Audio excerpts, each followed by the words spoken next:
Hey, good people. My name is Clarissa Crawford. I am a former grant maker in the arts, and I am now the founder and lead strategist for Crawford and Co. Creative. And I am super excited to come before you and share some thoughts, especially in the name of Black August. For Black August, I have been thinking a lot about what investment in Black artists and Black creativity requires. I've specifically been thinking about that space between funding and follow through after funding has been committed. And what keeps coming up for me is this: the money is the cheapest part of the deal. The money is the cheapest part of the deal. I say that with care, and I say that as someone who knows that money matters, right? Especially in the context of supporting artists and the arts.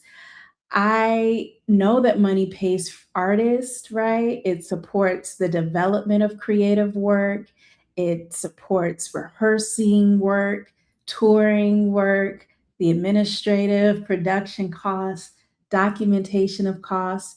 It also supports rest and wellness for artists, right? It is absolutely needed, right? I want to be very clear that I am not attempting to make a case against money. Okay. In fact, continue to spend that. All right. I am saying that in the full picture, in the full life of a partnership process with artists, writing and receiving the check is often the easiest step in the process. The deeper work typically begins after the money moves, right? And that space between funding and follow through is where my work lives, right? Through Crawford and Co Creative, I support senior leaders at artist serving organizations by building partnership strategies that they can practically execute based on their real capacity and resources. And as someone who has spent years working across arts education and arts philanthropy, including as a grants maker, building institutional partnerships and also, being on the front lines and really working directly with artists to support and resource them, I have seen through those years of experience what happens when an organization has real resources, right, and very sincere intentions that they are bringing to a partnership program and our or opportunity. And underneath that opportunity, the investment is underbuilt because the runway that is supporting it is underbuilt. And by runway, I am specifically referring to an organization's role, right?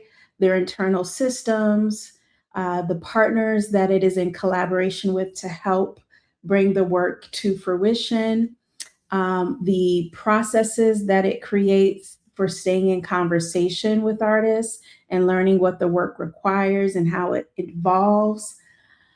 That work can really strain, right, when those pieces that I've just named have not been defined and organized. And so I have a couple of points that I want to share to further elaborate on what I mean when I say that the money is the cheapest part of the deal. And I've got some notes here to just kind of help me keep my thoughts organized and hopefully, you know, make you or help you to see what my point is.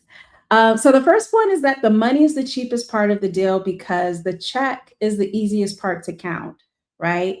While much of the value and the labor surrounding Black creative work lives beyond the budget line.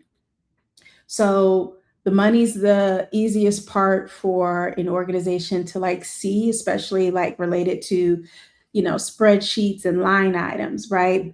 But the more challenging work begins when the organization is really needing to build the understanding about what the funding is actually requesting or asking people to carry. So, what is the labor that is sitting underneath like this very visible project that is written out in an application, right? What are the unnamed skills or expertise that are being relied on to make this work possible? And what does it actually cost? When funding is connected to Black creative work, right, it is rarely just touching a single artist or a single project. Very often, more often than not, it is reaching a broader community or network. And so that community and network carries more than what is visible in the application. That can include, additional, elders, young people, farmers, organizers, neighborhoods, other folks who are contributing or touching this work and impacting it in a way that might not show up in a final report. And the value of those relationships and those communal economies and those skills can't always be articulated or itemized because they're lived, right? And so I am not suggesting that an organization needs to become an expert and understand every part, every nuance of an artist's community or the cultural context surrounding the work that is being supported. But I would like to suggest that you make a very real intention and effort to leave space for the possibility that you are not seeing the whole picture. And that awareness, coupled with like genuine curiosity and a desire to be in conversation, really can open the door to dialogue that would lead to relationship that really does help a funding partner to develop more context about what the work is, who it's touching, how it's supporting, who, what, when, where, why, how, all of those things. It'll help to cultivate a deeper understanding of the work and really position you as a partner to be able to better advocate for it. But that type of understanding does take time, right? I can recall very early on in my grant making career feeling like I needed to understand to a T what, was placed before me in an application process or even in a community visit. It was like, I need to get it all, I need to understand it all right away. And the fact of the matter is that, like, I started to realize like we, start a process in a partnership process with an artist, and the artist is talking about the work one way, and we get down a couple of months later and that has evolved, right? The way that they're talking about it has evolved. And so it really helped me to understand that like it is an iterative process also on my side, right? And being able to cultivate the understanding to really go along the journey and be able to support and build that context so that I could better advocate and support for the artists on my side of the work. So when I am saying that the money is the cheapest part of the deal here, I am saying that it's only one part of the relationship and that there's always more surrounding the work than the number that we can see on a budget sheet. Which brings me to my next point. The money is the cheapest part of the deal because moving money or moving dollars doesn't automatically reveal what your organization is positioned or committed to help solve, especially in the context of an artist led partnership, right? Multiple organizations can move money, and a check will tell us very clearly how much an organization is giving towards a particular community or cause, right? But it doesn't necessarily tell us what that organization is uniquely equipped to contribute, or whether its people or internal systems are prepared to carry out the roles necessary to support the investment being successful. And when an organization is partnering with Black artists and communities connected to their work, that type of specificity really is needed, right? And It is about an organization really stopping to consider, like, what are we positioned to help solve? What role are we, prepared to play as it relates to this partnership opportunity on behalf of the artists that we are supporting? What can we contribute consistently and well? And where do we need partners whose knowledge, relationships, or expertise complement the gaps that we may have in this overall process? And understanding, like, an organization's type, right, can be a starting point for being able to get some sense of what the organization does. For instance, right, you could be a foundation, you can be an intermediary, you could be a producing organization or a training and educational organization. Those categories do offer a general sense of what it is that you do, but it doesn't define the particular contribution that your organization is committed and prepared to make within the context of the partnership. And so that question about what your organization can do with enough specificity, consistency, and capacity to become a reliable partner really is important. And it's that type of clarity that matters, because I've also seen, where we could have field wide conversations or convenings, and ideas are shared and on the surface sound really great and sound like things that need to be implemented. And so they're sometimes, um, just received and accepted as like what the new norm is. And that might not always need to be the case, right? There are instances where there are some valid critiques that those ideas are being responsive to. So, for instance, like, you know, talks around shorter application processes, right? Ideas that are shared in support of shortening the application and access that an artist has to maneuver in order to go through a grant or partnership application process. Flexible and multi-year funding is another one of those, field-wide ideas that are shared, and have been helpful and useful and necessary, right? Lighter reporting, right? Reducing unnecessary administrative labor for artists and cultural organizations. All of these things are important, right? And still, those practices can lose their substance if an organization is just adopting them without determining, like, what it really requires internally. So, for instance, a shorter application isn't going to create a relationship with an artist automatically, right? There's still work that has to be done to make a relationship possible. Flexible funding isn't going to resolve delayed or confusing payment processes within your organization.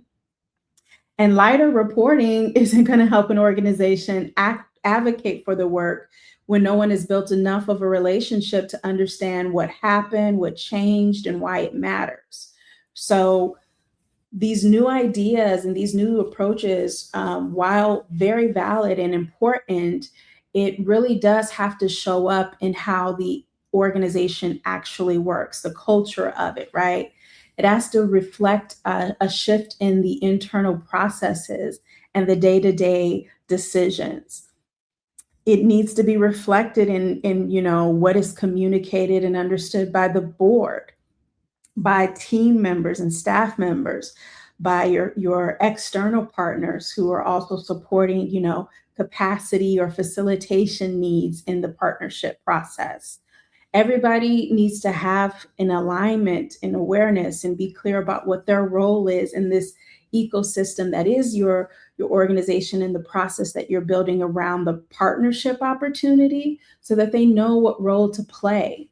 Because again, the money can resource the partnership, but it's not going to define an organization's role or build the internal capacity that is required to honor the commitment that has been made, right? Which brings me to my third and final point.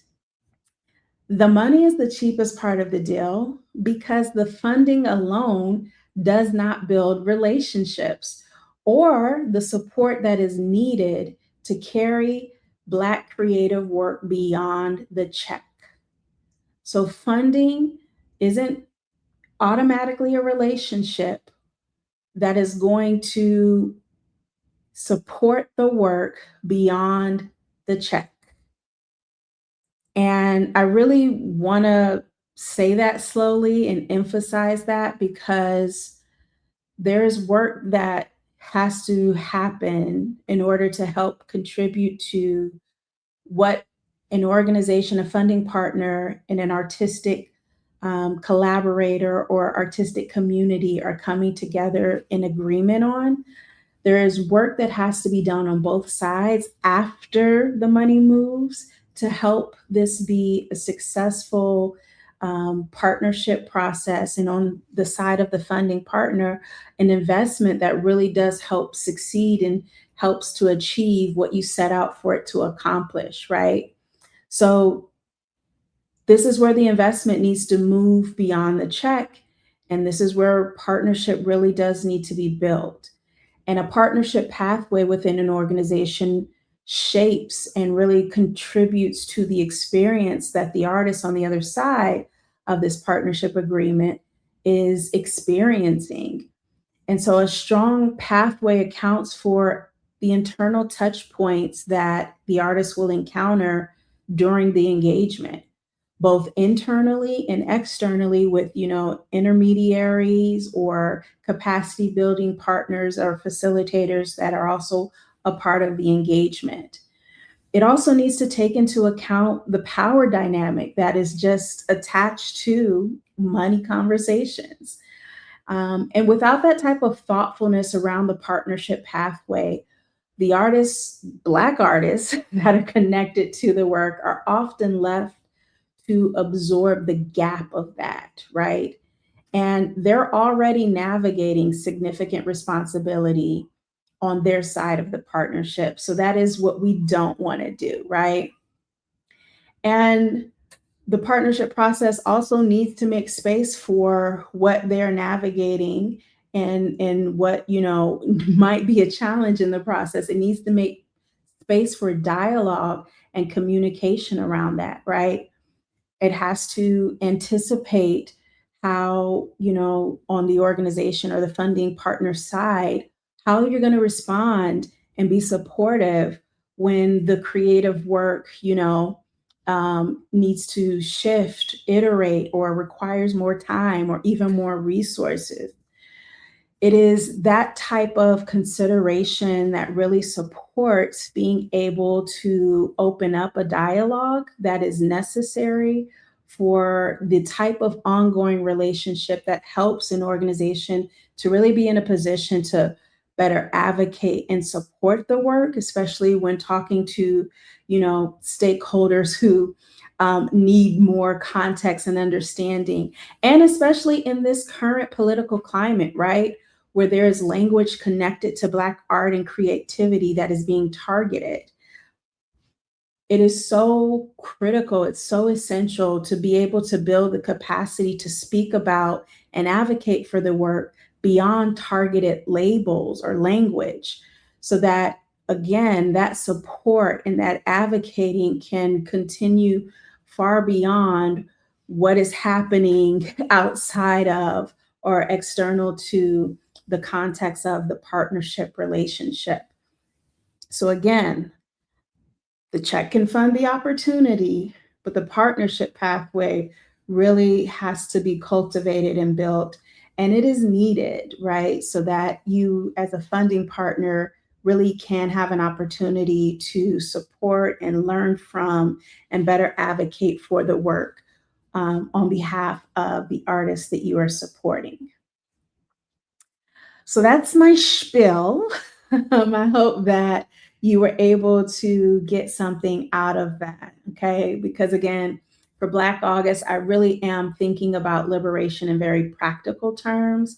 I'm thinking about how Black artists and Black led cultural work is receiving investments without being asked to absorb organizational, you know, gaps or confusion. I'm thinking about funding that is supporting the labor behind the work, right? And partnerships that make room for Black artists to be able to speak honestly about what something costs, how it needs to shift, or what the work is requiring as it evolves.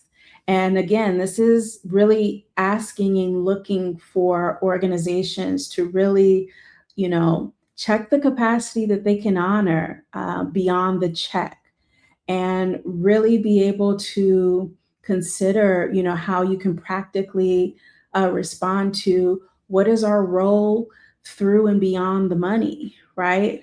What follow through must we design to match the promise? And how will we make space for the dialogue throughout the process? Because again, money is only the beginning. I'm gonna just throw it in there one more time. It is the cheapest part of the deal, but it opens the door, right? And so it really is up to you as a funding partner to be able to build a pathway to determine, to support, to help the work live and develop and expand beyond the investment transaction. So I hope that this was helpful. I hope that you were able to get a little something out of it. Feel free to look. I want to talk as if this is YouTube, and I don't even do YouTube. But like, comment, and subscribe if you can do that some kind of way. But also feel free to send me, a message. You can send me an email directly at hello@crawfordandcocreative.com. Again, my name is Clarissa Crawford. It has been my pleasure to connect and share with you today. Wishing you all a very happy Black August, and I hope to be able to see you and speak with you again really, really soon. Bye.